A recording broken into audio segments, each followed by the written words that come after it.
Ashley! Hey girly. Okay, so I apologize. I know this video was supposed to be sent to you a very long time ago, but I have a good explanation. I really do, I swear. So after you sent me your pictures, I started looking over them and really kind of diving into the research on scoliosis and trying to figure out your connection with your core issues, because I knew they were connected. I just couldn't really figure out how. And so once I started doing that, I had all these like amazing woohoo aha moments, you know, and I was all excited and couldn't wait to tell you. And so I would research a little bit more so I knew more about what I was saying, and then I would, you know, have another aha moment on top of that, and then another one, and they just kept snowballing. And so now I'm finally at a place where I really do feel I have a bit of a grasp on what's going on with you. And I know you've researched this all at length before, so please forgive me if you already know this stuff. Okay, I'm really hoping that I've dug deep enough to, and with my knowledge, with all of my core knowledge and posture knowledge, I'm hoping that that's gonna kind of be the stuff that brings it all together for you. Okay, everybody has muscular imbalances. Everybody has these kinds of dysfunctional patterns. It's just a matter of figuring out what they are so that we can correct the problem that's presenting itself. Okay. And so when you have something happening awry at your feet, for example, that's going to affect your ankles, that's going to affect your knees, that's going to affect your hips, and it keeps traveling. So anytime you have any kind of imbalance, and when I say imbalance, I want to be clear. Okay, imagine a joint. So you have a joint right here, and then you are going to have muscles on either side of that joint. Okay, and that's what is going to make movement happen. So when the muscle contracts on one side, it shortens, and when the muscle shortens, it literally shortens, and it's going to pull onto the joint to create movement. So for example, if I want to flex my bicep, I have my bicep here, I got my tricep here. If I want to flex my arm and my elbow, I need to get my bicep to contract, and that creates the movement, right? Now at the same time, my tricep has to be relaxing while the bicep is contracting, otherwise nothing will happen, right? No movement would happen, they'd be fighting. Okay, so that's how movement occurs. And so we have a joint here. Now there's another joint up here, and the muscle isn't just attached to down here, it's attached up here as well, right? And so when things become imbalanced, you've got one muscle that surrounding a joint that becomes really tight and dominant, meaning it's always in a contracted state. So it's always in that shortened state. And that means that the muscle on the opposite side is always going to be lengthened. And as you know, the muscle is actually pulling on the joint to create movement. So that shortened tonic muscle is constantly pulling on the joint. So it's out of place. It's no longer in balance. And then it just snowballs from there. Okay? So that's kind of what happens. That's a really brief explanation of it. But just remember, everything's connected. Not just by the actual physical muscles, but you have nerve innervations that kind of collide in with each other. So for example, your psoas, your hip flexors, are actually connected in to your pelvic floor and your diaphragm. All right, so when there's dysfunction in the diaphragm, that is going to create dysfunction in the pelvic floor and the psoas. Hope that makes sense. Okay, now moving forward. The brain is an amazing, amazing organ. It can take in, so your senses send you over 3 billion bits of information per second, which is pretty insane when you think about it. So you've got 3 billion bits of information coming into your brain all at once. And then, you know, obviously our brain can't handle all of those things at the same time, at least not consciously. You can't be aware, you know, of 3 billion things at the same time. You can't even really have 2 thoughts going at the same time. But they've done studies, and what actually is happening is that your brain is actually only consciously aware of about 50 bits of information per second. Even that's pretty high. I thought it would be lower, but it's 50, okay? So what is going on in between all this? How is the brain deciding what becomes conscious and what you kind of ignore? And so what happens is that obviously because of survival and all that, the things that are going to be either life-threatening or anything that's different or out of the ordinary, anything like that is going to grab our attention immediately. anything that we have done before many times, generally speaking, it's going to be unconscious. So our brain will set these unconscious kind of autopilot patterns.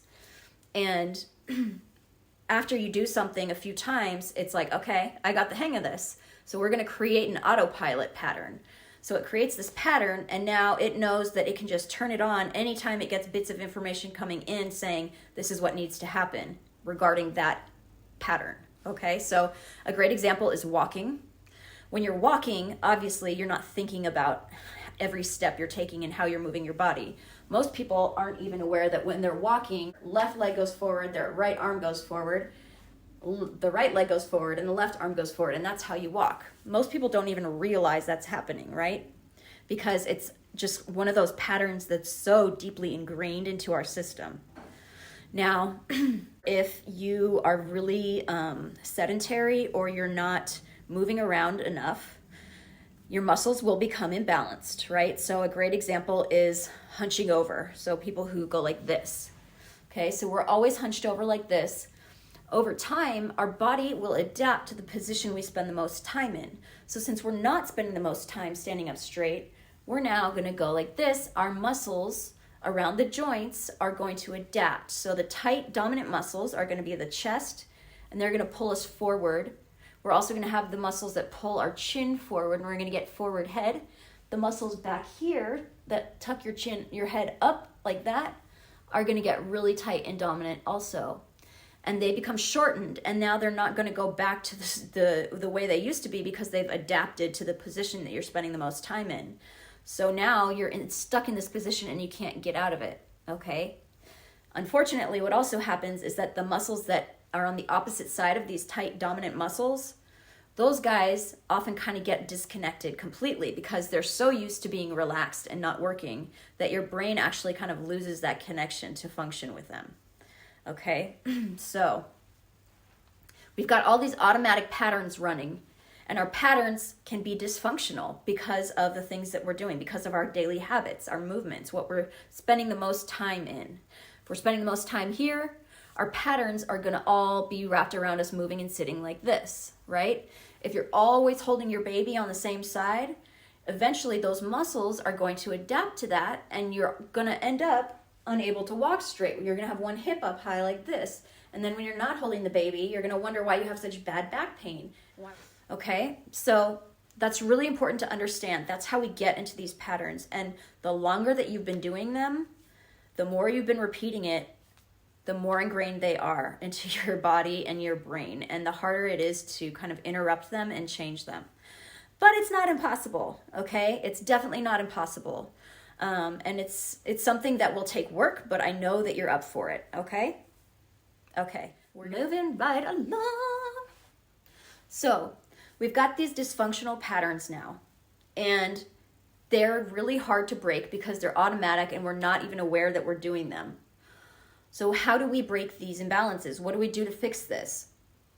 And I've gone over this before, but it was a long time ago, and I just want to kind of breeze it by you again because it's going to be the outline of some of the stuff that we're working on.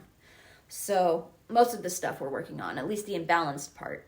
But I want you to understand, because awareness as to what is going on is really like the biggest thing with all of this, because if you're not aware of what you're doing that's wrong, you're just going to keep doing it and nothing's ever going to change. Because you can't just do, like 3 sets of an exercise once a day, even if you do it every single day, while all of the other things you're doing throughout the day is reinforcing the poor movement pattern. You're not going to be able to stop that and replace it with the other one just because you're doing 3 sets of an exercise. It's just not going to be enough. So you need to have your awareness. And obviously you can't focus 24/7 on how tight your hip flexors are, or if you're arching your low back. But the more you focus on it and you repeat the positive movement, and the more you're aware of what you're doing and kind of check in with yourself, the better it will get, okay? One more thing is that with a lot of these exercises, like I said, we lose that connection with that muscle on the opposite side. Now that is going to be the hard part, because not only do we have to get that back, but oftentimes we might think that we're working that muscle when we're trying to do our corrective exercises, like say your transverse abdominis or your inner core. You might think you're working your transverse abdominis, but you're actually working the hip flexors because they're right on top of them, right there. So it's like, ooh, which one is it? You know, you're not used to feeling the other one work. And so when you do feel the muscle that's overactive and dominant working, you feel like, okay, I feel like I'm doing something. Whereas before you're like, this isn't doing anything. I'm not getting anything. Sometimes it takes people weeks to months to get that connection back so that they're feeling, you know, the actual movements happening and the contractions happening.